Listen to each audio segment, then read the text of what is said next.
नबी पाक अलैहिस्सलाम से एक शख्स ने पूछा, हुजूर शौहर पर बीवी का क्या हक है? तो आपने फरमाया, जब वो खाए यानी शौहर खाए तो बीवी को खिलाए, जब लिबास पहने उसे भी पहनाए, उसके चेहरे पर ना मारे, उससे बदसूरत ना कहे, और अगर समझाने के लिए उससे अलहदगी करनी पड़े तो घर में ही अलहदगी करे। अल्लाह अकबर। एक बार हजरत उमर फारूक रज़ी अल्लाह अन्हु की बारगाह में, सुनिएगा बड़ा दिलचस्प वाक़या। सैयदना उमर फारूक का कितना बड़ा नाम है, आपके जलाल की, आपकी अदालत की मिसालें दी जाती, बड़े बड़े लोग आपके सामने थर थर कांपते थे। हजरत उमर का हाल ये था, आपका घर में अंदाज क्या था?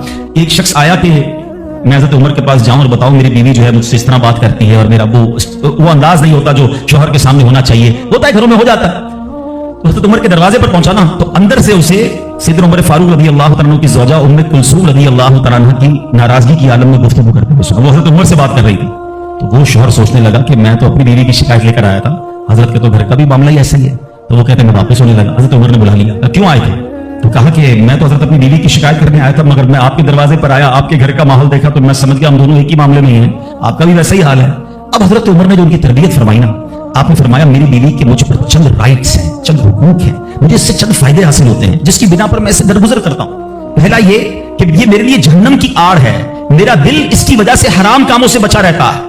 नंबर 2, जब मैं घर से निकल जाता हूं ये मेरी खजांची बन जाती है, यानी मेरे माल की निगहबान बन जाती है, मेरी धोबन बन जाती है, मेरे कपड़े धोती है, मेरे बच्चे की परवरिश करती है, मेरे लिए रोटियां और खाने पकाती है। तो वो शख्स कहता है सारे फायदे तो मुझे भी अपनी बीवी से हासिल हैं, तो मैं तो कभी दरगुजर से काम नहीं लेता। वो मुझे कहती मैं उससे लड़ना शुरू कर देता हूं। कहता आज आपकी बात से नसीहत मिल गई, अब मैं अपनी बीवी की छोटी मोटी बातों को मैं भी दरगुजर कर दूं। कितनी प्यारी बात बताई। हम वो सारी बातें भूल जाते हैं, एक गलती पर पकड़ लेते हैं, एक गलती पर डांटते हैं। हर गलती पर जनाब ऐसा नहीं होता, हर गलती की सजा सजाए मौत भी होती है। हम गलतियां नहीं करते, अगर जिस तरह हम अपनी बीवी को गलती पर डांटते वो डांटना शुरू करते फिर क्या हाल होगा? तो ऐसा ना करें। वो भी दिल रखती है, हमने किसी इंसान से शादी की है, कंप्यूटर से नहीं की, ठीक है ना? तो कंप्यूटर भी आजकल वायरस आ जाता है, तो वो तो इंसान है, गलती हो गई, कोई बात नहीं। तो सुभान अल्लाह, इतना प्यारा मजहब है। और अब आओ, इस्लाम ने औरत को जो एक और रूप दिया है, एक और मकाम दिया है, वो मकाम माँ का मकाम दिया है। और माँ के कदमों तले जन्नत फरमाया। माँ का क्या मकाम दिया कि माँ को मोहब्बत की निगाह से देख लो तो हज मकबूल का सवाब है। अच्छा, इस्लाम की तालीमात की जो बुनियाद है, जो माखज है, जो मर्जा है, जिसके जरिए समझे इल्म व फजल की नहरें जारी होती है, वो कौन सी किताब है? वो कुरान मजीद। कुरान मजीद की सबसे बड़ी सूरत कौन सी है? सूरह बकरा। अब जरा समझिएगा माँ का मकाम कैसा। कुरान पाक की सबसे बड़ी सूरत सूरह बकरा। और सूरह बकरा, बकरा किसको कहते हैं? गाय को।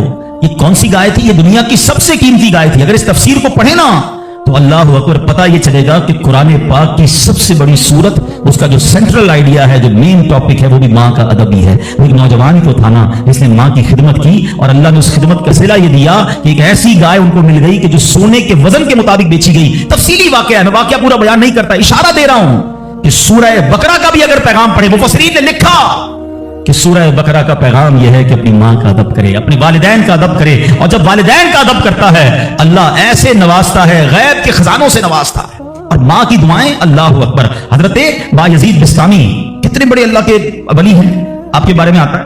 तो एक बार सर्दी की रातें थी, माँ के लिए माँ ने पानी मांगा। आज की माँ पानी मांगे तो बेटा कहता खुद पी लो माँ, बल्कि बच्चे माँ से पानी मांग रहे होते हैं। बिस्तर पर बैठकर माँ को ऑर्डर चला रहे हो, अम्मी पानी ले आओ, अच्छा चाय बना दो, अम्मी ये कर दो। यार माँ है या होटल वाली है? अब तो बूढ़ी हो गई ना माँ, अब तो तुम्हारी बारी है कुछ माँ की खिदमत कर लो। कभी खुद खड़े होकर पानी पिलाओ, कभी खुद खड़े होकर माँ को कोई चीज पेश करो। अब भी माँ को ऑर्डर देना है। मगर कमाल है माँ कि बेटा जवान हो गया, माँ बूढ़ी हो गई, खिदमत से फिर भी उसका जी नहीं छुड़ाती, फिर भी उसकी खिदमत करती है। नाश्ते में ये खाना है बेटा, दोपहर को क्या खाओगे? अल्लाह अकबर। बायजीद बिस्तामी से माँ ने पानी मांगा। आप कहते हैं ठंडी रात थी, पानी लेकर माँ के पास गए, माँ की आंख लग गई। हम जैसा कोई होता तो बिस्तर के किनारे गिलास रखता, खुद भी सो जाता। सर्द रात थी, सारी रात पानी का गिलास लेके खड़े रहे। पता नहीं कब माँ की आंख खुल जाए, कब पानी की जरूरत हो। जब माँ की आंख खुली ना तो पानी थोड़ा सा ना आपकी उंगलियों पर लग गया था, तो वो बर्फ बन गया था। इतनी ठंडी रात थी कि पानी बर्फ बन गया था। तो अब माँ ने जब पानी मांगा ना, तो जब गिलास को डिटैच किया, गिलास को अलग किया ना, तो खून निकलने लगा चमड़ी से। तो माँ ने कहा कि बेटा ये क्या हुआ? माँ ने खून बहता देखा तो सारी बात बताई कि माँ हमने पानी लेकर आया, आप आराम कर रही थी, मैं खड़ा रहा, अब आपने पानी मांगा तो बर्फ बन गया था।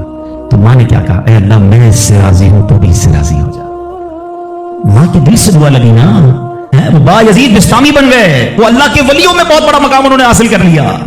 देखिए, अच्छा आप हो सकता है किसी को शैतान सवाल तो दिमाग में डाल ही देता है ना कि यार ठीक है मेरी माँ भी तो दुआएं देती है, کہ ایک ماں تو ماں ہی ہوتی ہے, ماں کو تنگ کرو پھر بھی عموماً اس کی زبان سے دعا ہی نکلتی ہے. ایک دعا وہ ہے کہ آپ ماں سے کہیں اور وہ ماں دعا دے, ایک دعا وہ ہے کہ آپ کہیں نہ ماں کو, خدمت ایسی کریں کہ ماں کے دل سے دعا نکلے. ہاں, آپ کو بغیر بتائے آپ کا والد آپ کو دعا دے, آپ کی ماں آپ کو دعا دے, وہ دعا جو ہے نا, ہاں کتابوں میں لکھا کہ والدین کی دعا اولاد کے حق میں قبول ہوتی ہے. ہاں, اگر دل سے دعا نکلے نا تو ماں باپ دعا دیتے اور وہ بھی دل سے دعا دیتے, پھر تو کیسا مرتبہ ہے. اور سبحان اللہ, ماں باپ کے بارے میں کتابوں میں یہاں تک لکھا کہ بیٹا باپ کے ساتھ ایسے رہے جیسے غلام آقا کے ساتھ رہتا ہے. تو باپ سے زیادہ خدمت کا حق کس کو کہا گیا؟ تو ماں کو کہا گیا. تو اب سوچیں کہ ماں کے کتنے حقوق بیان کیے اسلام نے.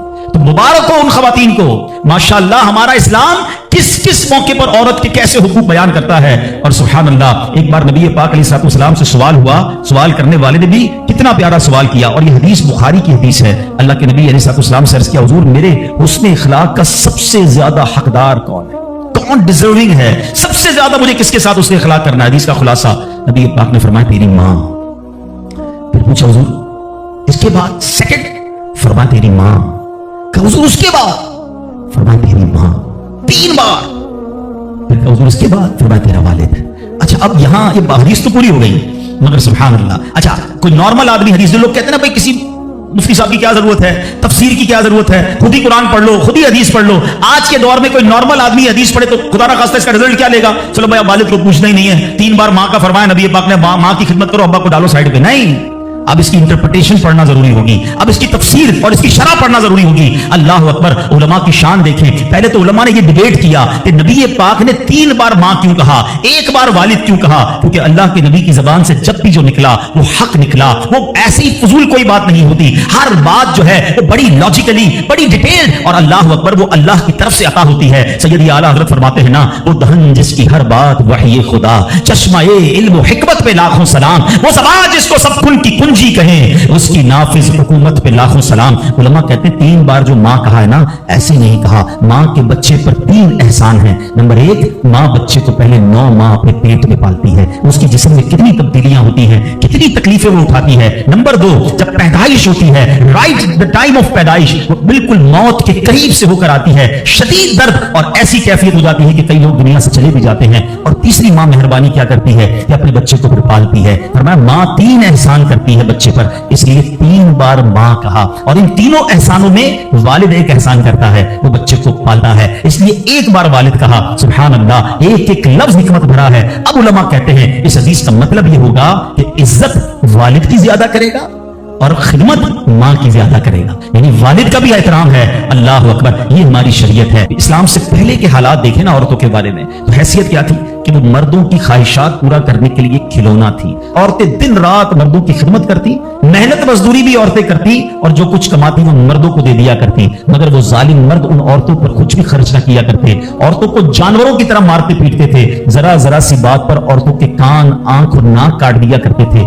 عورتوں کو دردناک سزائیں دے کر قتل کر دیا کرتے. باپ کے مرنے کے بعد, اب دیکھیں کیا تھا اسلام سے پہلے, کہ باپ کے مرنے کے بعد جس طرح اس کے لڑکے جائیداد کے مالک ہو جاتے تھے, اس طرح اپنے باپ کی بیوی یعنی اپنی ماں کے بھی مالک ہو جاتے تھے. معاذ اللہ, اپنی ماں کو لونڈی بنا کر رکھتے تھے. اللہ اکبر, عورتوں کو ان کے ماں باپ, بھائی بہن, شوہر کی میراث میں کوئی حصہ نہیں ملتا تھا. عورتیں کسی چیز کی مالک نہیں ہوتی تھی. عرب کے بعض قبیلوں میں تو یہ ظالمانہ دستور تھا کہ بیوہ ہو جانے کے بعد عورتوں کو گھر سے باہر نکال کر ایک چھوٹے سے تنگ اور تاریک جھونپڑے میں 1 سال کے لیے قید رکھا جاتا. کھانے پینے اور تمام ضرورتیں اسی جھونپڑے میں پوری کیا کرتی تھی. بہت سی عورتیں گھٹ گھٹ کر مر جاتی, جو زندہ رہ جاتی وہ 1 سال بعد ان کے دامن میں اونٹ کی مینگنیاں ڈالی جاتی اور ان کو فورس کیا جاتا کہ کسی جانور کے بدن سے اپنے بدن کو رگڑے. پھر اسی گندی حالت میں پورے شہر پر ان کا چکر لگایا جاتا تھا اور گویا یہ اعلان ہوتا تھا کہ اس عورت کی اب عدت ختم ہو گئی ہے. اللہ اکبر, ایسی رسمیں تھیں, ایسے رواج تھے. عورتیں بلبلاتی,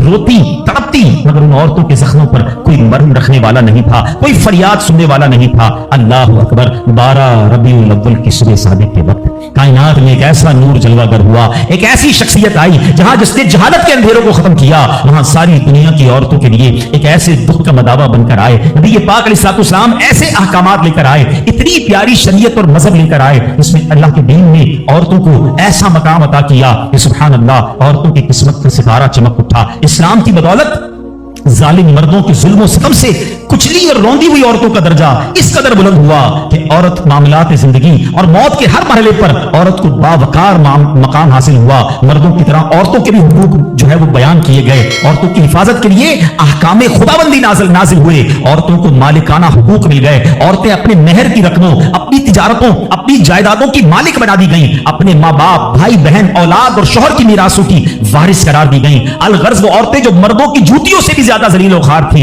इंतहाई मजबूर और लाचार थी, वो मर्दों के दिलों का सुकून और उनके घरों की मलका बन गई। चुनांचे कुरान मजीद साफ साफ लफ्जों में खवातीन के, औरतों के हुकूक बयान करते हुए इरशाद फरमाता है, बिस्मिल्लाहिर्रहमानिर्रहीम, खलक़ लकुम मिन अनफुसिकुम अज़वाजन लितस्कुनू इलैहा वजअल बैनकुम मवद्दतन व रहमा। कुरान कहता है तुम्हारे लिए तुम्हारी जिन्स से जोड़े बनाए कि उनसे आराम पाओ और तुम्हारे आपस में मोहब्बत और रहमत रखी। अब कोई मर्द ना औरतों को मार पीट सकता है, ना उनको घरों से निकाल सकता है और ना कोई उनके मालो असबाब या जायदादों को छीन सकता है, बल्कि हर मर्द पर